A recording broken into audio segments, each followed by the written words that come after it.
for purposes of discussing docket item 363-23, which is Her Honor the Mayor submitting for City Council review and approval the fiscal year 24 municipal property tax levy distribution percentages among residential, open space, commercial, and industrial classes of real property.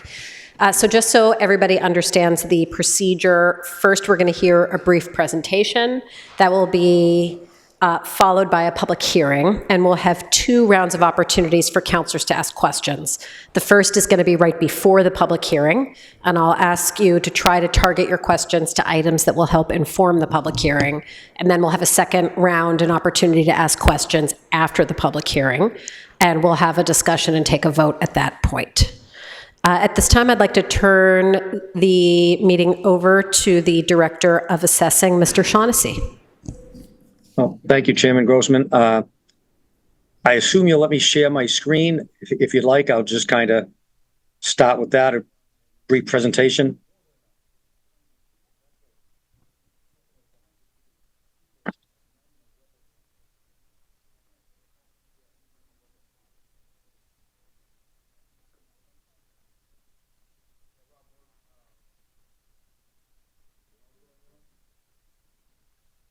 So hopefully everybody can see this clearly. So first thing I'd like to do is thank the staff, because I'm sitting here because of the hard work they do all year.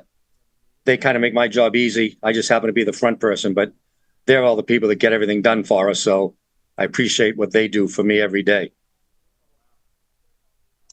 I also like to thank the Newton North High School graphic design program. They jumped in at the last minute and helped print the books if you have the physical copy in front of you. They were more than willing to jump in and help us. I called them on Monday. We had them in our hand Wednesday. So thank you to the students at Newton North High School. So why are we here? You're here to establish what part of the tax levy is going to be borne by the residential and the commercial properties. We'll get back to that. I'm going to just give you a brief overview of some property sales that have taken place in Newton over calendar 2022. So, Newton is predominantly a residential community, as you all know.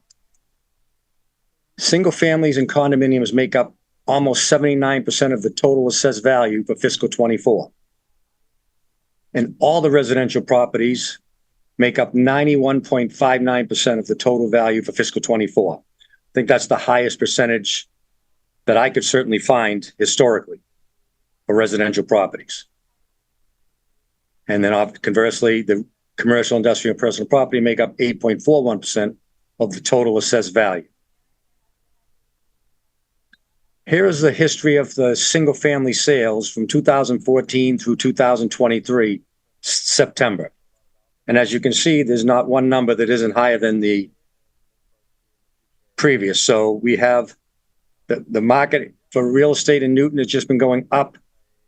Yeah, I know you guys have been hearing this forever, but they have been. And the median single family for single family in calendar 2023, which is what we're in now, is $1.7 million. And pictorially, there it is from 2014 to 2023. If you're a Newton single family homeowner, you've done very well as far as property values. Now, here's a summary of some of the sales that took place. These are all the single family sales in calendar 2022. 96%, more than $750,000. A couple of these are really going to be impressive when you get to them. 82% sell for more than $1 million. 53.62% more than $1.5 million. And my personal favorite coming up, little over 33% sell for more than $2 million in the city of Newton for single families. 1 out of 3. It's hard to believe that 20 years ago there were no single family sales for $2 million. Now 1 out of every 3. And here's a quick overview of some sales that have taken place in calendar 2022. This is the lowest single family that sold in the city in calendar 2022. 664 square foot house on 1,500 square feet of land. Gives you a sample here of what sells for $750,000. Over in West Newton, 7,500 square feet of land, a 950 square foot house. And just last month, they took out a building permit to demolish it. So that's what $750,000 buys a resident. $1 million sale in Auburndale, January of 2022, 5,000 square foot lot, 1,600 square foot house. And they're renovating it after they purchased it for $1 million. $1.5 million. Again, Auburndale / West Newton, 9,000 square foot land, 2,200 square feet of house. This is about what the median house looks like. 9,000 square feet of land, 2,000 square feet of house, sells for a little over $1.5 million. Here's what $2 million bought in 2022. 16,000 square foot lot in Auburn, 2,700 square foot house, and they did some renovations after they paid $2,010,000 for it in May. Here's a newer home built in 2020, sold for $3 million over on the south side, 15,000 square feet of land, a little over 4,000 square feet of house. That's $3 million south of Route 9. And I know you see snow on the ground. I'm not too thrilled about seeing snow either, but there was snow last March when we took the picture. $7,250,000 for a little over an acre of land in West Newton Hill, an 8,800 square foot house. This was actually purchased in 2020 for $3.2 million. They gutted it and then they resold it for $7.2 million. So that's a nice little turnaround for the people who developed that house. Now we'll see a couple. This is the recent trend of the big development in the city the last couple of years is the mixed use developments where it's retail with apartments over it. And here's a pure commercial development this was a rehabilitation of a property over on Needham Street. And they did a very nice job, as you can tell. So now we're back to what are we here for? So now the city council has to vote on the residential factor that was established, how much you want the residential properties to pay and how much you would like the commercial property to pay. And the city council has voted to shift 175%, 3 of the last 5 years. And what does that mean, shift 175%? Well, the commercial property, as we said earlier, makes 8.41% of the property. If you multiply it by 1.75, even though they make up 8.41% of the property, they'd pay 14.64% of the tax. If they pay 14.64, the residents would then pay 85.36. And that's essentially what you hear now is you baked the pie back in May when you did the budget. Now it's just a matter of how are you going to slice it up. And this is the page that's probably the most important part for you guys because it kind of summarizes what you're going to be voting on. And so, for example, if you picked 175%, you'd be voting on the residential factor of 0.931176. That would result in tax rate of $976 per thousand for residential and $18.33 for commercial. An excess levy capacity of $10,097. So if you have the book in front of you, 22 to 23 is kind of a summary where anything you need to know is going to be right on that page. And now I will take any and all questions that you possibly have. I will stop sharing my screen. I will put that back up later on if you need it, that last page. Thank you, Mr. Shaughnessy. So first, I just want to recognize that we've been joined by a number of other counselors. Councillor Gentile from Ward 4 on the committee. Not on the committee, Councillors Wright, Danberg, Leary, and Krinsman. And I don't know if I recognized Councillor Kelly and Baker before. Is there anyone who's here that I didn't recognize? Okay. I see that Ms. Lemieux has her hand raised, so I want to recognize you next. Then we'll go to questions started by Councillor Downs. Ms. Lemieux. Thank you, Madam Chair. I think, when we're in person, this goes a bit more smoothly. I always like to speak before we do councilor questions, clarifying questions, and then questions from the public so that they know exactly what it is that we are recommending to you. And so, as Mr. Shaughnessy said, I think as for the decision that you make tonight, perhaps the most important page in the book is page 22, for any of you who have the book in front of you. This year, on behalf of the mayor, I am here to recommend that we go with the 175%, which technically is the actual shift is 174.92. And the number that you would vote on is, as Mr. Shaughnessy said, 0.931176 if you go with our recommendation. I think this year our recommendation is going to be quite uncontroversial. When we look at this sheet, there are a few things that we look at. First, we look at what the excess levy capacity would be under any one of the percentages that we consider.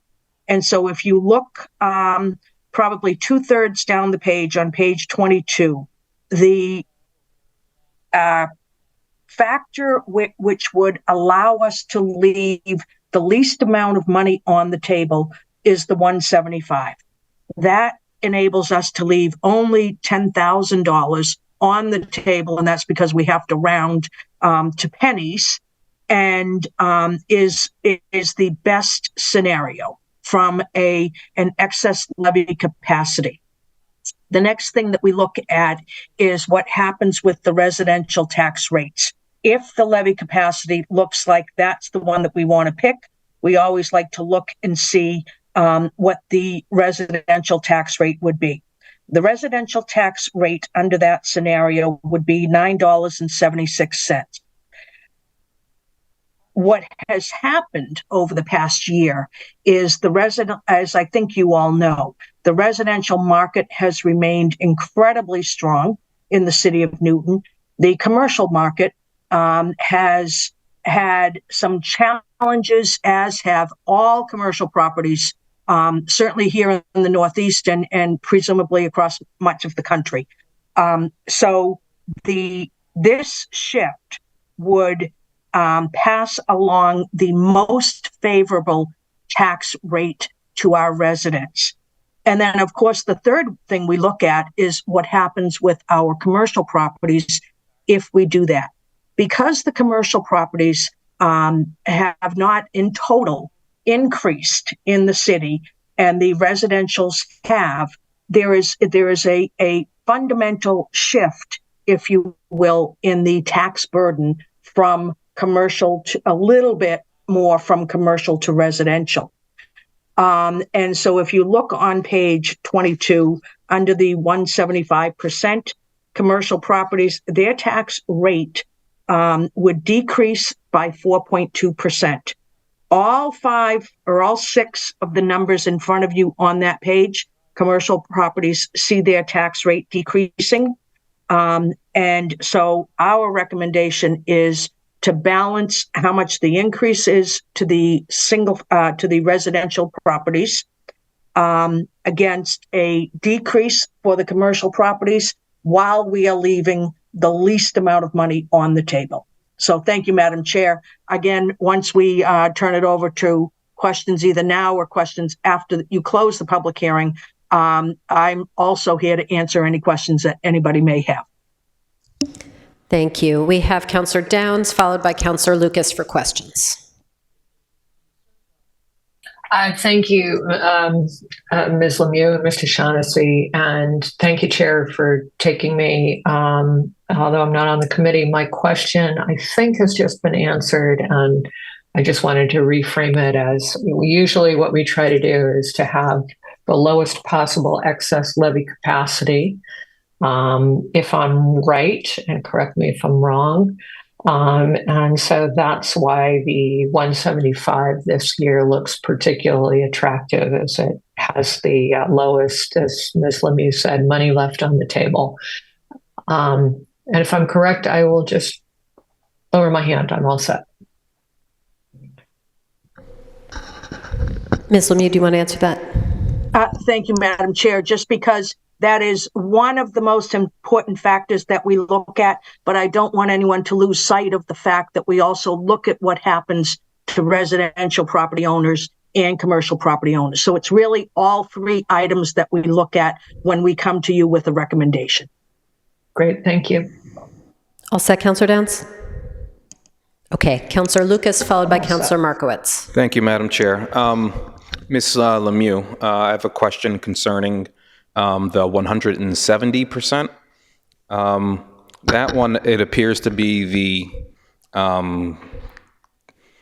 lowest tax rate for commercial properties.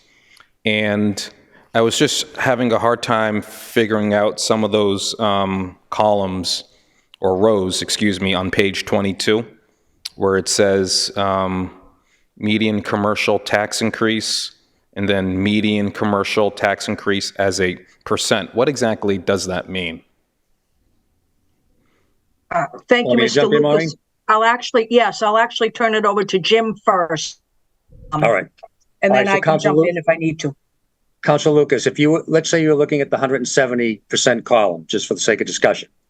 So if the city council would approve the median of the shift of 170, then the median commercial value, the tax bill will go down $1,493.39, which is a 6.94% reduction in their tax bill from last year. That's how the tax dollar increase and the tax dollar percent increase correlate. Versus the single family would see an $856.67 tax increase, which represents a 6.83% increase in their tax bill over last year. That's at 170, and obviously, and so on for 171 through 175. Does that answer your question? Okay, yeah, thank you. That answers it. I guess a question for Ms. Lemieux. Why does the administration not recommend the lowest or the best tax increase for commercial properties as opposed to residential? What is that? Can you go into that thinking, please? Thank you, Councilor Lucas. As I said, what we really try to do is balance it.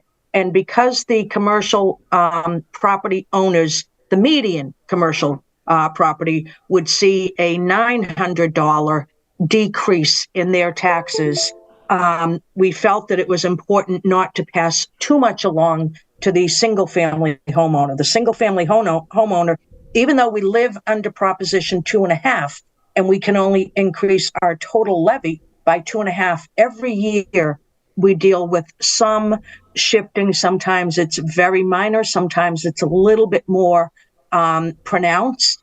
And so this year, our even moving the most that we can to the commercial sector, where the median property owner will see a $900 decrease, the median single-family homeowner will see almost an $800 increase. And so we always want to try to balance those. Okay, all right, thank you. I'm all set. Thank you, Madam Chair. Thanks. Counselor Markowitz. Thank you, Madam Chair. I have two questions, and I'm not sure, I think both Mr. Shaughnessy and CFO Lemieux can probably answer these, so I'll just start. In looking at the table on page 15, it stands out that the percentage of the levy, total levy, being borne by commercial has been increasing from, if I read this correctly, or maybe I'm looking at the wrong year, it's around 15% right now. Is that correct? On page 15 is not the historical one. Are you? Yeah, I actually should have been looking at the historical one. I guess my question is, has the percentage, the overall percentage, the relative percentage of commercial been increasing or decreasing or remaining flat? It seems to me 15% has always been kind of the historical number, but I don't. I'll jump in while Jim is looking for that. I actually think the commercial percentage has been decreasing. If you look over the last several years, and Jim can look it up and either back me up with facts or say that I'm completely wrong, but I believe years ago when I first started with the city, the commercial sector was assuming about 18% of the property taxes, and they are down to about 85% with what we have in front of you tonight. So hopefully Jim can answer that and has found those numbers, but I think it's actually going down. If you go to page 11, you'll see the historical shift between residential and commercial, industrial, and personal property. And this is after the city council voted. So, well, you have before and after. So for example, Yeah, I guys see it. This year, it's going to be the lowest commercial percentage since we've got it recorded. Right. So it's around 15%, Mr. Shaughnessy, correct? That's what I thought. Well, that's the last few years. It's been 16, 17, 17, 17, 18, 19, 20, going backwards from this year till 2014. This year, last year was 15.7% after the shift. And this year, if you vote 175, it would go to like 14.8% commercial. Okay, so that leads me kind of, if I may, Chair, a couple just to continue with this train of thought.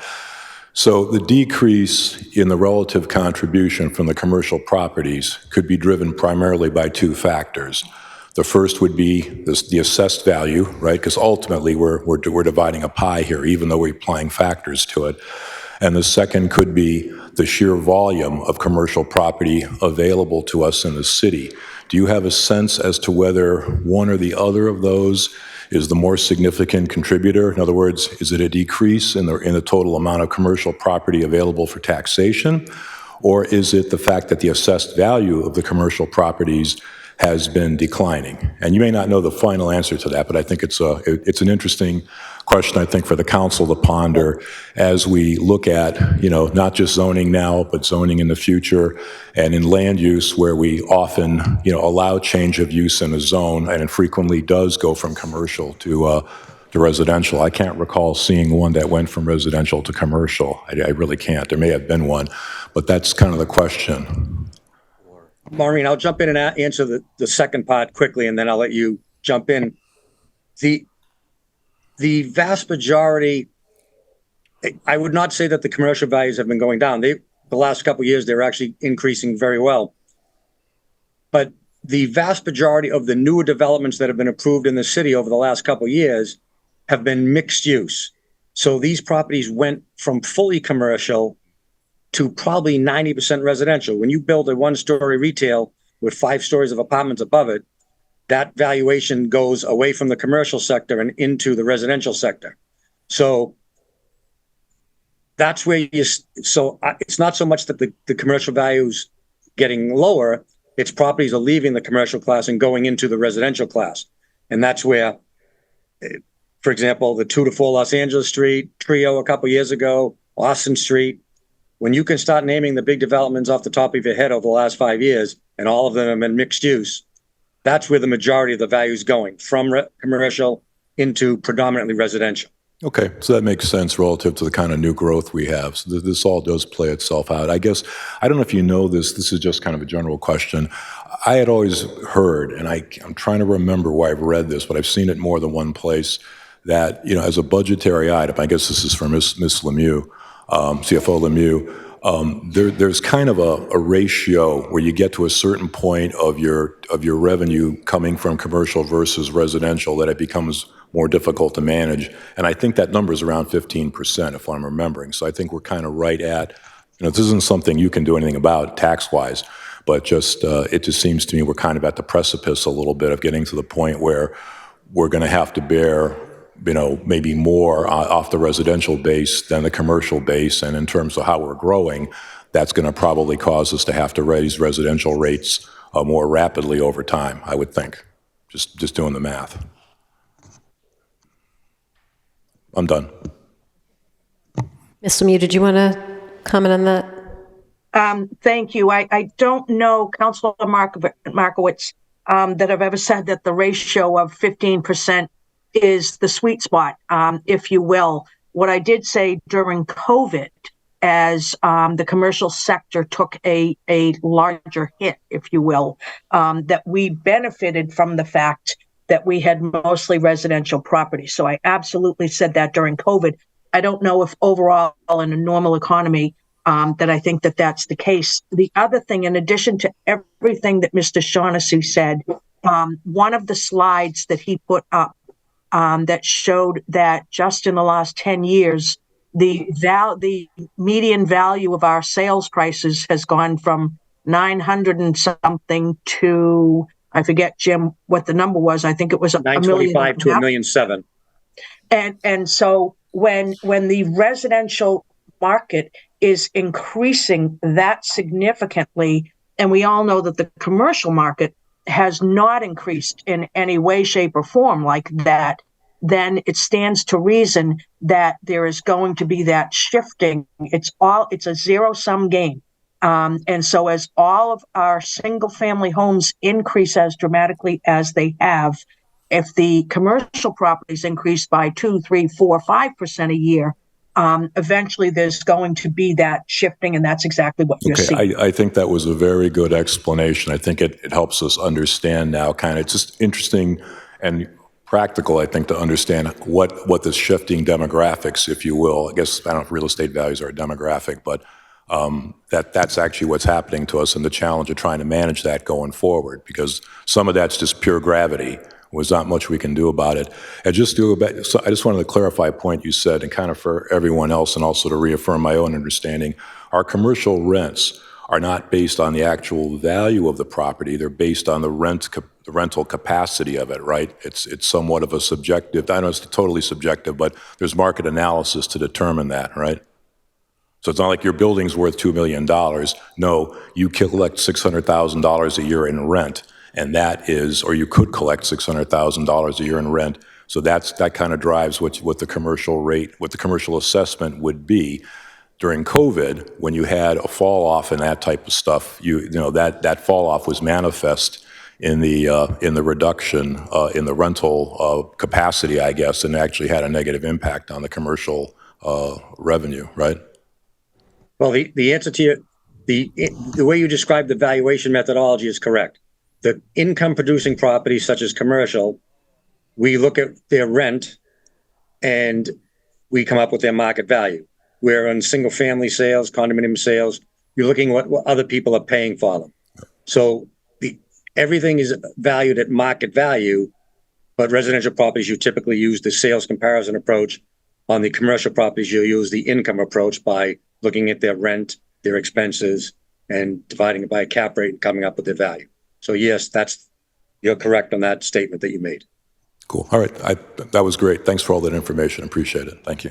Okay, thank you. We have Councillor Bowman, and then if we don't have any other questions, Councillor Danberg, then I'd like to open the public hearing, and just want to be mindful, we're at 7:30 already. So want everybody definitely to get their questions answered, but we have a significant night ahead of us. Councillor Bowman. Thank you. I just wondered if I could ask Mr. Shaughnessy to clarify a point. When we have a mixed-use development like a trio, are we counting the commercial property on the first floor as commercial property and the floors above it as residential? So they're sort of separately being counted. Is that correct? Yes, that when I say mixed use, that means there's both property types on the property. And I understand that. I just wanted to make sure that the residential portion of that is getting the residential tax rate. Yes, it is. Yes, the apartments, for example, Trio, all of the apartments would be taxed at the residential rate. CVS and the restaurants on the first floor would be at the commercial rate. And there is this strange fascination, something to think about for the future. Is there a lot of people who want to go back and figure out how much tax revenue we're getting from some of these larger buildings, but they can't actually calculate that from the information that's easily available on the city website. So thank you. Thank you. Councillor Danberg. Thank you, Madam Chair. In regards to commercial properties and valuing the property or collecting taxes based on rental income, how is that query made and how often is it made? Do we do that every year for every commercial property, or what? How? If you could explain. Yes, every spring we send an income and expense request to all the commercial properties, basically saying, tell us what's going on in the real estate rental market. And in theory, they're supposed to refill it out and send it back to us, and we can see. And now sometimes it's owner occupied, so they say we're not collecting rent. But again, we're looking at the market. And if we get 100 returns back on retail space and 90 of them say they're renting at $50 a foot, 2 of them say they're renting at $1,000 a foot, and 7 of them say they're renting at $1 a foot. Well, probably the $1 a foot and the $1,000 a foot are not market rent. And we had 90 responses, so we can get an idea, and we do that every year. We see what's going on every year. We send those out to all the commercial property owners. All set, Councillor Danberg? Okay, and I should mention we've also been joined by Councillor Noel, member of the committee, and Councillor Greenberg. I don't see any other Councillor Malachy. A quick question for Mr. Shaughnessy. Could you explain how you assess vacant land, specifically as an example, because there's been some interest, especially on the West Newton Google Groups, Dunstan East, where all the buildings have been torn down. So is it worth more with the buildings gone, or was it worth more with the buildings still there? Well, your question, how do you value vacant land, was a kind of a broad question. So do you want me to do a broad question, or you want me to talk about that specific property? You use that as an example, but I don't know that there are very many totally bereft of building type lots. Well, we have a lot of not a lot of properties, but we maybe get 100 a year where someone may pay $1,200,000 for a single family house and they tear it down. So you could draw the conclusion, well, if they were willing to tear that house down after buying it for $1.2 million, that land was worth $1.2 million to them. The building was worth $0. So we have a lot of sales. And going to Dunstan East, I think they paid around $25 or $26 million for that property, and our assessment's around $26 million. And again, it's the sales of vacant properties will certainly give us a good indication of what people are willing to pay. So now, I don't know if you'd say it's more valuable when they tore the buildings down. There's a lot of things going on. What value of land depends on what you're allowed to do on it. For example, if you had a vacant lot where the city council said you could build 4 townhouses, that land would have one value. If you said they could build 40 townhouses, certainly the land would be a lot more valuable. So vacant land depends on what you're allowing them to build on it. And so that certainly factors into the value as well. Any other councillor questions? Okay, at this time, I'd like to open the public hearing. Is there a motion to open the public hearing? Moved by Councillor Oliver. All those in favor, please say aye. Aye. Any opposed? Any abstentions? Okay, I now declare the public hearing open. Is there anyone here to testify on this item? Can we... Okay, we have one person on the screen. I'm just waiting for our clerk to promote them. Okay, Mr. Riebman, welcome, and please go ahead.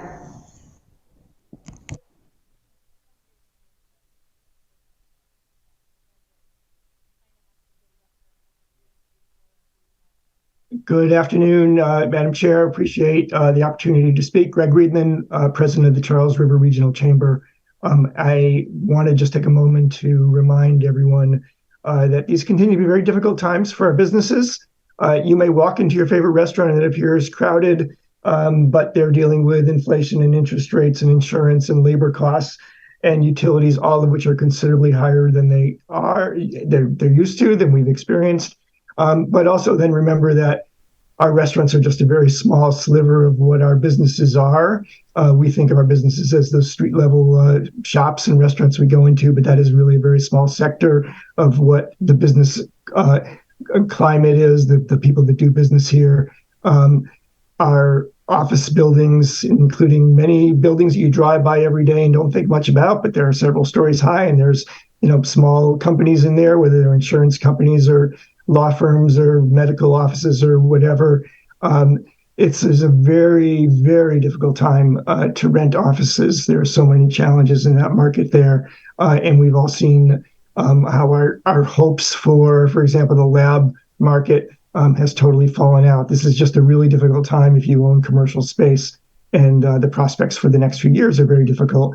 So I just ask everybody to please remember that we are competing with neighboring communities for real estate, and whether a business decides to locate in Newton or not is driven a lot by the cost.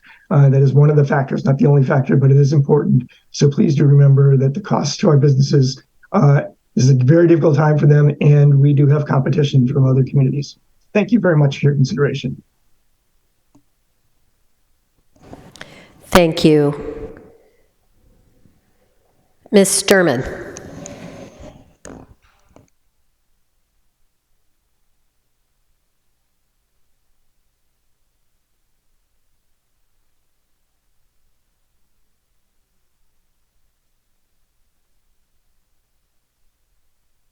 Hello.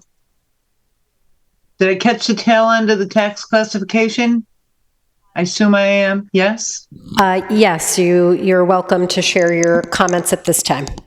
Well, I figured if the guy who's got such a big mouth, but who's the president of the Chamber of Commerce, that isn't really winning in Newton anymore, can put in his 2 cents. Me, a lowly taxpayer, can add my 2 cents.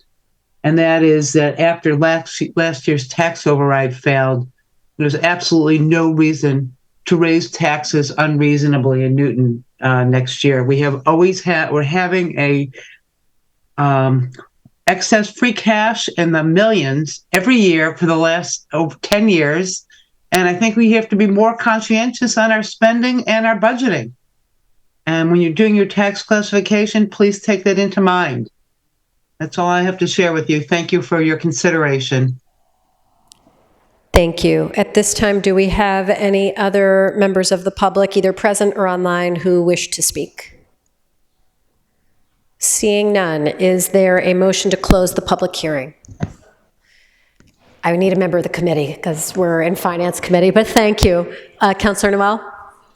Motion to close the public hearing. All those in favor, please say aye. Aye. Any opposed? Any abstentions? I declare the public hearing closed. I would also recognize that we've been joined by Councilor Ryan. We now have an opportunity for a second round of questions by councilors. Any questions?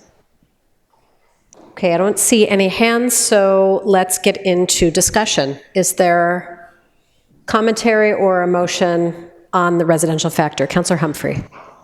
I was going to suggest moving the 175 split. So Councilor Humphrey has moved a shift of 175%, which is a residential factor of 0.931176. Do we have discussion on the motion?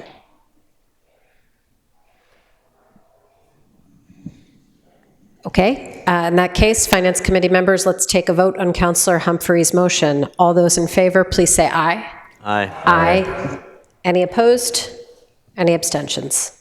That's an 8-0 vote in the Finance Committee, and that concludes our business for this meeting.